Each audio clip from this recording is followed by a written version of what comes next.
Qu'est-ce qui fonctionne aujourd'hui sur Internet? Est-ce que vendre des formations, ça marche encore? Ou peut-être même des produits physiques? Ça fait maintenant un moment que je suis sur Internet et j'ai vu arriver plein de nouvelles modes sur ce qui fonctionnait. Les produits physiques, les formations, l'affiliation, etc. C'est pourquoi aujourd'hui, j'aimerais vous donner quelques idées sur ce que vous allez pouvoir vendre sur Internet. Je vais également vous donner mon avis sur ce qui est à mon avis la meilleure chose à vendre aujourd'hui sur Internet. Mais avant ça, j'aimerais aussi vous donner quelques critères sur des choses intemporelles. C'est-à-dire que des choses qui pouvaient se vendre sur Internet dès les débuts d'Internet et qui se vendront toujours d'ici plusieurs dizaines d'années parce qu'il y a des points fondamentaux à valider. En gros, pour faire simple, le critère d'une offre intemporelle, c'est assez simple. C'est un problème intemporel. Une offre qui va répondre à un problème intemporel. Donc par exemple, la perte de poids, c'est quelque chose, du moment que on aura un corps qui est physique, c'est-à-dire qu'on ne sera pas des robots, on aura toujours besoin de faire attention à notre alimentation, à notre poids, et donc il y aura toujours cette question de la perte de poids. Idem pour l'apprentissage,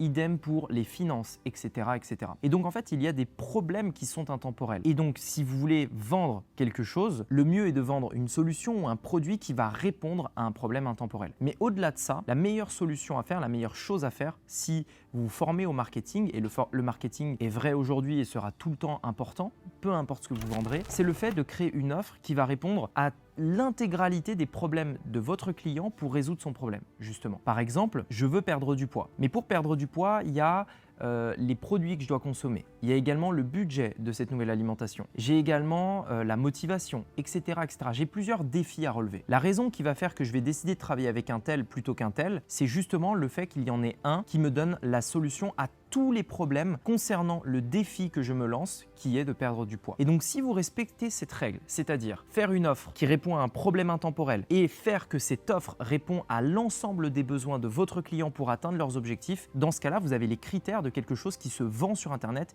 et qui se vendra encore pendant des dizaines d'années. Alors, ça paraît un peu flou, mais je vais vous donner un exemple concret dans un instant. Juste avant, je voulais vous parler du fait de se démarquer, parce que forcément, si on est dans un marché intemporel, il y a de fortes chances qu'il y a des gens qui soient là depuis très longtemps et ça va être parfois, en tout cas on peut penser que c'est parfois difficile de pénétrer un marché comme ça. En réalité, c'est assez simple pour plusieurs raisons. Peu importe le problème que votre client va résoudre, il a essayé plein de solutions pour essayer de le résoudre. Et vous, la meilleure façon de pénétrer le marché, c'est d'en proposer une nouvelle. Par exemple, si je veux être dans le domaine de la perte de poids, je sais qu'il y a beaucoup de personnes qui ont essayé, par exemple, le fait de faire un régime paléo, le fait de faire un jeûne, etc. Ils ont essayé d'aller à la salle de sport. Et moi, j'arrive en disant, tout ça, ça ne marche pas. Ce que vous devez faire, c'est un régime cétogène, donc c'est-à-dire consommer peu de glucides tout simplement. Donc en fait, l'idée, c'est pas d'avoir une offre moins chère, c'est pas d'avoir une offre différente, c'est pas tout ça. L'idée, c'est que la méthode dans le fond qu'on propose est nouvelle. Par exemple, le régime keto par rapport au régime paléo. Le deuxième point, c'est qu'un marché évolue constamment et que peu importe aujourd'hui la saturation de votre marché, il y a toujours des nouveaux entrants et des nouveaux sortants dans un marché. Je prends souvent le cas des auto-écoles en exemple. Parce qu'une auto-école, si on réfléchit bien, elles sont là sur le secteur et on pourrait se dire, mais une auto-école, une fois que tous les jeunes de la ville ont le permis, il n'y a plus de clients. Et bien dans les faits, si, parce que tous les ans, il y a des nouvelles personnes qui ont 18 ans. Et tous les ans, les personnes qui avaient 18 ans l'année d'avant en ont 19, etc. Et donc un marché, ça évolue. C'est parlant dans le domaine des auto-écoles, mais c'est vrai dans n'importe quel domaine. Dans la perte de poids, tous les ans, il y a des nouvelles personnes qui se disent, tiens, cette année, je vais perdre du poids. Dans le domaine de l'argent, tous les ans, il y a des gens qui se disent, tiens, cette année, c'est l'année dans laquelle je vais me consacrer à mes finances, etc., etc. Et à chaque fois qu'il y a des nouveaux personnes sur un marché, eh bien, les cartes sont rebattues, puisque c'est un petit peu à celui avec qui vous aurez le premier contact fort, à qui vous allez donner votre confiance. En fait, il y a du rationnel, c'est-à-dire cette personne est meilleure, elle a plus de résultats, etc. Et il y a l'irrationnel, c'est-à-dire j'ai un bon feeling avec cette personne-là. Et donc sur Internet, ça c'est quelque chose d'extrêmement important à prendre en compte. Encore plus vrai si vous vendez des formations, des produits digitaux de manière générale. Par rapport à ce que vous allez devoir vendre aujourd'hui sur Internet, vous devrez vous démarquer de la sorte, c'est-à-dire proposer dans le fond une solution nouvelle. Et ensuite, vous pouvez proposer des produits, des services qui vont mettre en œuvre cette solution. Avant de vous donner mon avis sur ce que vous devez vendre sur Internet, j'aimerais vous donner les 4 critères qui m'ont permis de définir cet élément. Premier critère, c'est quelque chose qui doit être facile à lancer. Aujourd'hui, il existe des business très longs et très compliqués à lancer. Je ne vais pas vous conseiller de faire une start-up, je ne vais pas vous conseiller d'ouvrir un restaurant ou même de faire par exemple de l'investissement locatif. C'est beaucoup plus compliqué que ce qu'on pourrait faire sur Internet qui, dans le fond, consiste simplement parfois à créer une page sur Internet et attirer du trafic dessus. Donc ça doit rester simple. Deuxième critère, ça doit être scalable et facile à gérer. Ce que j'entends scalable, c'est-à-dire qu'on peut rapidement augmenter le chiffre d'affaires. Si vous êtes dans l'e-commerce, le e-commerce n'est pas vraiment scalable facilement parce que vous allez avoir des contraintes de stock, vous allez avoir des contraintes de livraison, vous allez avoir des contraintes de volume client. À un moment donné, vous aurez tellement de clients que vous allez devoir engager des gens, etc. Donc, ça scale et c'est scalable, mais le vrai problème, c'est que c'est beaucoup plus difficilement scalable que d'autres business models aujourd'hui sur Internet. Troisième critère, la rentabilité, le fait que ce soit très profitable. Et ça, c'est extrêmement important. Aujourd'hui, sur Internet, il existe des business models bien moins profitables que d'autres. Et enfin, le quatrième critère, c'est le stress. Il existe en effet des business models beaucoup plus stressants que d'autres en fonction de ce que vous voulez vendre. Le e-commerce, par exemple, est beaucoup plus stressant que la vente de formation. En tout cas, c'est mon avis. Tout simplement parce que vous avez moins de clients, parce que vos clients sont délivrés instantanément. Généralement, les prospects achètent également parce que c'est vous et pas non seulement uniquement parce que c'est un produit. Il n'y a pas de problème de stock, il n'y a pas de problème de livraison. Ça reste un fait. Le e-commerce est plus stressant, que la vente de produits digitaux de formation. Et donc, ce que je vous conseille de vendre sur Internet, ce que moi je vends également sur Internet aujourd'hui à 100% et en intégralité, c'est tout simplement les produits digitaux. Pourquoi? Parce que les produits digitaux répondent à tous ces critères. Ils sont faciles à vendre, faciles à créer. Il existe aujourd'hui plein de solutions de créer des produits digitaux en l'espace de quelques jours ou quelques semaines. Une fois que vous l'avez créé, le produit digital vous appartient, c'est à vous. Donc personne ne pourra le reproduire. C'est pas comme dans l'e-commerce où tout le monde peut vendre le même produit. Et là, du coup, forcément, la seule différence, c'est qui est le meilleur en marketing et qui est le moins cher bien souvent. Deuxièmement, le produit digital, il est délivré instantanément, il est vendable à l'infini, il n'y a pas de stock. Voilà. Et en plus de ça, la marge est de 100%. Quand vous vendez une formation, par exemple, vous avez 100% de marge.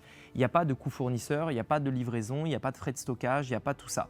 Et donc, c'est beaucoup plus simple sur tous les plans. Maintenant, dans le domaine dans lequel on va vendre ce produit digital, il y a plein de possibilités. Comme je vous disais, répondez à un problème intemporel, essayez de trouver des choses complètes pour aider vos clients, donc une formation, des e-books, des ressources, des logiciels, différentes choses comme ça. Le produit digital, ça englobe vraiment l'intégralité de tout ce qui est numérique sur Internet. Alors j'aimerais quand même répondre à 3 questions. Premièrement, pourquoi ça a de l'avenir? Simplement parce qu'aujourd'hui, on va être de plus en plus dans une économie de auto-formation. Là où avant, la seule façon de se former, c'était on va à l'école, puis ensuite on rentre dans la vie active. Aujourd'hui, on voit vraiment arriver cette économie d'auto-formation où si vous voulez apprendre par exemple à être bon en vidéo, le réflexe de plus en plus de gens va être d'aller sur Internet, de regarder des personnes bons en vidéo et d'acheter leurs conseils. Si vous voulez être bon dans l'écriture d'un livre, idem. Si vous voulez vendre des formations, idem. Si vous voulez perdre du poids, idem, etc., etc. Et en fait, on commence vraiment à voir se dessiner une nouvelle tendance économique de l'auto-formation.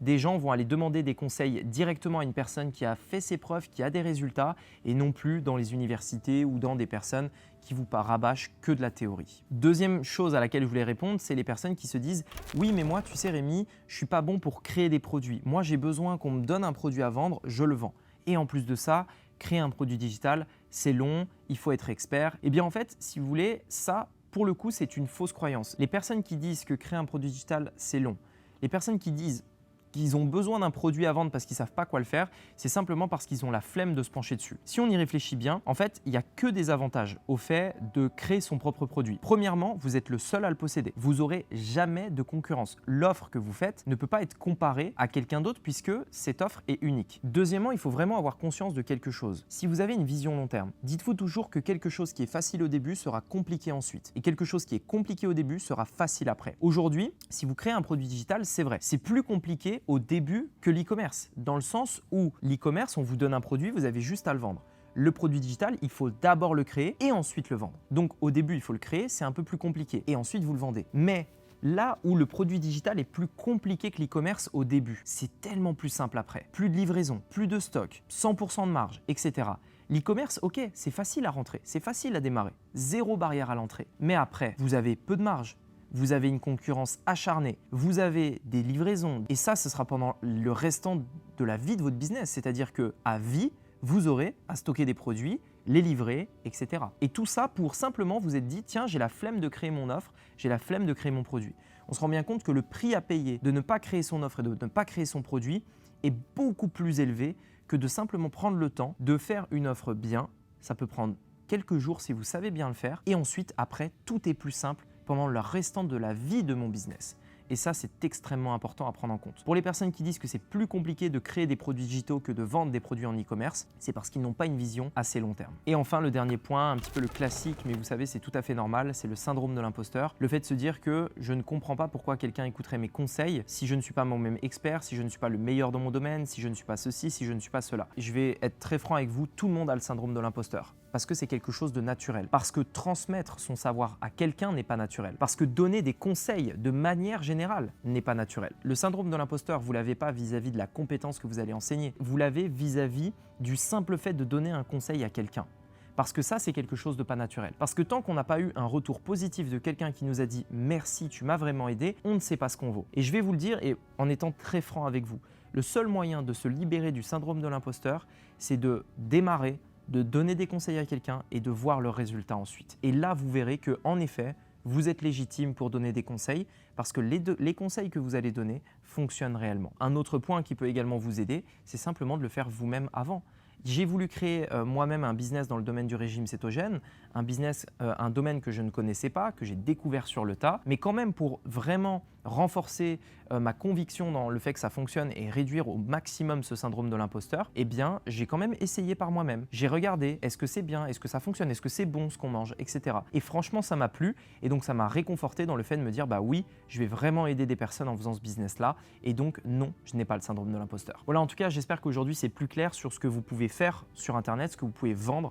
J'espère vous avoir fait comprendre les différences un petit peu de business model, que réellement les produits digitaux sont pour moi la meilleure solution et que même si vous démarrez de zéro, même si vous pensez ne pas être expert dans aucun domaine, ce sera probablement la meilleure idée de business que vous pouvez lancer cette année. Si ça vous intéresse d'ailleurs d'aller un peu plus loin pour savoir comment créer ce produit digital, comment le vendre, comment le mettre en œuvre, j'ai réalisé une formation gratuite, c'est le premier lien dans la description qui va vous montrer exactement comment faire ça étape par étape jusqu'à atteindre des chiffres aujourd'hui que peut-être vous pensez inimaginables. Je vous laisse regarder ça dans la description, c'est le premier lien. Sur ce, je vous dis à très bientôt dans une prochaine vidéo. C'était Rémi, à bientôt. Ciao.